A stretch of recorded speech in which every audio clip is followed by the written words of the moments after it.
तो दोस्तों, मैं आपको बता रहा था कि हमें जब अपना लक्ष्य निर्धारित करना है तो हमें अपना लक्ष्य निर्धारित करते समय कुछ बातों का ध्यान में रखना है।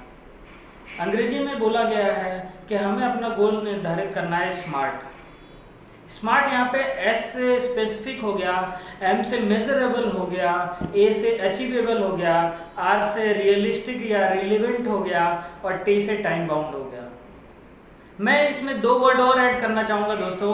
हमें अपना गोल, हमें अपना लक्ष्य, हमें अपना ड्रीम जब डिसाइड करना है तो हमें अपना गोल स्मार्टर तैयार करना है। यहाँ पर ई से जो ई और आर मैंने लास्ट में जोड़ दिया है, ई फॉर इवेल्युएशन है और आर फॉर रिवार्ड है।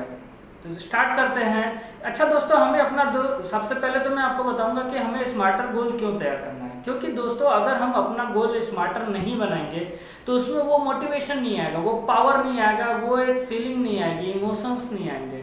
और जब फीलिंग इमोशंस नहीं आएंगे तो हम उसे प्रायोरिटी बेसिस पे नहीं रखते हैं। तो हमें अपना गोल कैसा बनाना है, इस पे स्मार्टर बनाना है, ताकि हम अपने आप को मोटिवेट करते रहें रेगुलर इंटरवल पर और अपने ड्रीम की तरफ हम आगे बढ़ते भी रहें। केवल सोचे ही नहीं, हम उसको वहाँ तक पहुँच करके अचीव भी कर पाएँ। तो आगे बढ़ते हैं दोस्तों। सबसे पहले आता है यहाँ पे लेटर एस। एस का मतलब होता है स्पेसिफिक। हमें स्पेसिफिसिटी देनी है, पर्टिकुलर। जैसे मान लीजिए मुझे अपना वेट कम करना है तो मैं बताऊंगा कि मुझे अपना 10 किलो वेट कम करना है या 5 किलो वेट करना है। उसके लिए हमें बताना होगा, दर्शाना होगा कि जो हमने गोल डिसाइड किया है वो हमें क्या करना है और क्यों करना है। ये भी होना चाहिए दोस्तों। अगर क्यों करना है ये भी क्लियर रहेगा तो हम उसके लिए मोटिवेटेड रहेंगे और एक अच्छा खासा एटमॉस्फेयर हमारे लिए उस काम को करने के लिए लगा हुआ होगा। आगे बढ़ते हैं। एस के बाद आता है हमारा एम। M for measurable. दोस्तों, हमें अपने गोल को मेजरेबल बनाना है, वो मेजर किया जाने वाला होना चाहिए। अगर वो मेजरेबल नहीं होगा तो उसका कोई रिजल्ट नहीं आना है दोस्तों। मान के चलो मुझे 30 kg वजन कम करना है, लेकिन किस रेट से कम करना है। हमें वो वजन 2-2 kg करके कम करना है, 3-3 kg करके कम करना है, ऐसे हमें सेट करना पड़ेगा। 500-500 ग्राम करके कम करना है। तो हमारा जो गोल होना चाहिए वो मेजरेबल होना चाहिए। हमें अगर किसी एग्जाम की तैयारी करनी है तो उसका छोटा छोटा रेट हमें पता होना है, मेजर करते हुए चलना है हमेशा कि भाई 2 महीने में हमने इतना सिलेबस कर लेना है, 3 महीने में इतना सिलेबस हो जाना चाहिए, 4 महीने में इतना हो जाना चाहिए, फिर हमें टेस्ट सीरीज लगानी है, क्वेश्चन पेपर सेट सॉल्व करने हैं, ऐसा। तो हमारे गोल कैसे होने चाहिए, मेजरेबल होना चाहिए। स्पेसिफिक तो होना ही चाहिए, साथ में मेजरेबल भी होना चाहिए। और इसके बाद आता है ए फॉर अचीवेबल। हमें अपनी पोटेंशियल देखनी है और उसके अकॉर्डिंग हमें अपना गोल डिसाइड करना है कि क्या वो अचीवेबल है, अचीवेबल है। अब मान के चलो कि कोई आम व्यक्ति है और वो बोल रहा है कि मुझे 1 करोड़ कमाना है, तो वो उसके लिए एक फैंटेसी हो जाएगी दोस्तों, मजाक है। हाँ, यदि वो ये बोले, पहले छोटा गोल डिसाइड करें कि हाँ मुझे पहले 10,000 से स्टार्ट करना है, फिर हमें 15-20 हज़ार धीरे धीरे करके बढ़ना है। हाँ, आने वाले टाइम 10 साल में, 15 साल में हम 1 करोड़ तक पहुंच सकते हैं। तो वो ऐसे हमें मेजर करते हुए होना चाहिए और अचीवेबल होना चाहिए, अचीवेबल वे में जाना चाहिए दोस्तों हमारा गोल। एक्चुअल गोल डिसाइड करना दोस्तों इतना आसान नहीं है, हमें इन सब बातों का ध्यान में रखना है। फिर आगे बढ़ते हैं। SMA हो गया। नेक्स्ट आता है R फॉर रियलिस्टिक। हमें हमारा गोल रियलिस्टिक होना चाहिए, वास्तविक तौर पे जो हमें देख सके, और रेलिवेंट होना चाहिए। क्या मेरे गोल से मेरे भाई बहन को फायदा हो रहा है, मेरे पेरेंट्स को फायदा होगा, मेरी फैमिली को फायदा होगा भी या नहीं होगा, या केवल मुझे ही फायदा हो रहा है। तो ऐसा गोल हमें नहीं डिसाइड करना है। हमें एक ऐसा गोल डिसाइड करना है जिसमें ज़्यादा से ज़्यादा लोगों को फायदा मिले। तो जब ज़्यादा से ज़्यादा लोगों को फायदा मिलेगा ना, तो हमें बताने में भी अच्छा लगेगा और वो हमारे गोल में हमारा सपोर्ट भी करेंगे।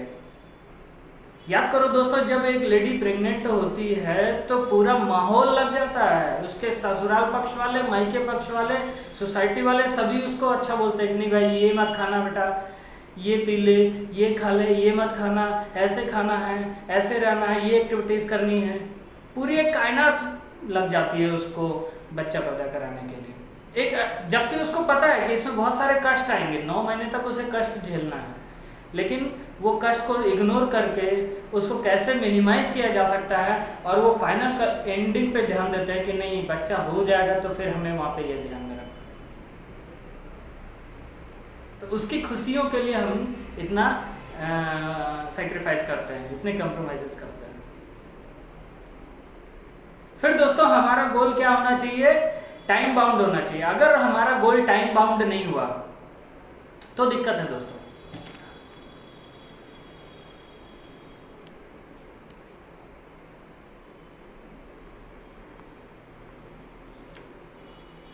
हमें हमारा गोल टाइम बाउंड बनाना है दोस्तों। टाइम बाउंड मतलब कि हमें 6 महीने में इतना अचीव कर लेना है, 2 महीने में इतना अचीव कर लेना है, 3 महीने में हमें इतना अचीव कर लेना है, या 2 साल में हमें 50,000 रुपये महीने तक पहुंचना है, 3 साल में हमें 70,000 रुपये पर मंथ अर्न करना है, या 4 साल में हमें 50,000 तक पहुंचना है। तो ये टाइम बाउंड होना जरूरी है दोस्तों। अगर टाइम बाउंड नहीं होता है तो फिर उस गोल का कोई मतलब नहीं है दोस्तों, वो कभी पूरा नहीं होगा, हम उसे प्रायोरिटी बेसिस पे नहीं रख पाएंगे। तो हमें टाइम बाउंडेशन देना जरूरी है, उससे हमारे अंदर मोटिवेशन आता है।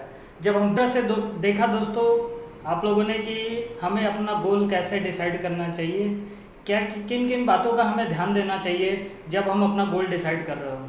और दोस्तों गोल जब भी आप डिसाइड करें या ड्रीम जब भी आप अपना डिसाइड करें तो हमेशा शांत मन होकर के एक शांत प्लेस में बैठ करके आत्मचिंतन करते हुए ये सब फैक्टर्स को ध्यान में रखते हुए तब जा कर के आप अपना गोल डिसाइड कीजिए।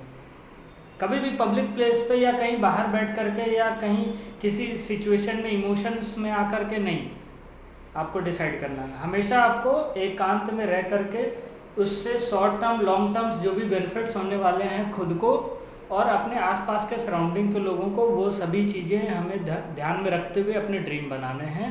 शॉर्ट टर्म, मिडिल टर्म और लॉन्ग टर्म तीनों तरीके के आप गोल्स बनाएं और specific, measurable, achievable, realistic, relevant और टाइम बाउंडेड बनाएं।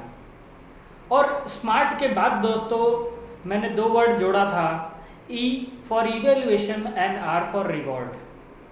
तो अपने को जब आप इन फेज से गुजर रहे हो तो आप अपने आप को अपने ड्रीम तक पहुंचने के लिए बीच बीच में इवेल्युएट करते रहें, कैलकुलेट करते रहें और अपना कैलकुलेशन दिमाग में रखें कि नहीं हम उस स्पीड से ग्रो कर पा रहे हैं, नहीं कर पा रहे हैं। हमेशा क्रॉस चेक करते रहें और उसमें पनिशमेंट्स और रिवार्ड्स आप अपने आप को ज़रूर दें दोस्तों। अगर हमने डिसाइड किया है कि 2 महीने में हमारा 4 चैप्टर हो जाना चाहिए तो हो जाए, तो मुझे अपने आप को एक छोटा सा कुछ भी रिवार्ड देना होगा, और अगर नहीं हो पाता है तो उसके लिए थोड़ा बहुत आप पनिशमेंट भी डिसाइड करके रखिए। ये दोस्तों आपको लगेगा कि ये मजाक है, लेकिन अगर आप उसमें कुछ पाने के लिए और कुछ खोने के लिए दोनों पॉइंट ऑफ व्यू रखेंगे तो उसको पाने का अलग ही मजा है दोस्तों। याद कीजिए जब आप स्कूल लाइफ में थे, आपका जब रिजल्ट एग्ज़ाम होता था तो कितना जो व्यक्ति मेहनत करके एग्ज़ाम देता था उसे अपने रिजल्ट का इंतज़ार भी रहता है, और जो मेहनत नहीं करता उसे रिजल्ट का कभी इंतज़ार नहीं रहता है। भाई ठीक है आ जाएगा जो भी आ जाए, लेकिन जो मेहनत किया है उसे बहुत इंतज़ार रहता है कि कब आएगा रिजल्ट में, इतने % मेरे आ जाएंगे, मेरी फर्स्ट रैंक आ जाएगी, सेकंड रैंक आ जाएगी, लास्ट टाइम से मैं अच्छा कर पाया हूँ, इस बार मैंने मेहनत की है, मुझे ये रिवार्ड मिलेगा। तो इस तरीके से हमें करना है। तो उम्मीद करता हूँ दोस्तों आप अपने लाइफ में एक अच्छा सा ड्रीम और स्मार्टर सा आप अपना एक ड्रीम बनाएंगे और उसको करने के लिए step by step plan out करते हुए एग्जीक्यूट भी करेंगे और एक दिन ज़रूर आप उस मुकाम पे पहुँच जाएंगे। Thank you.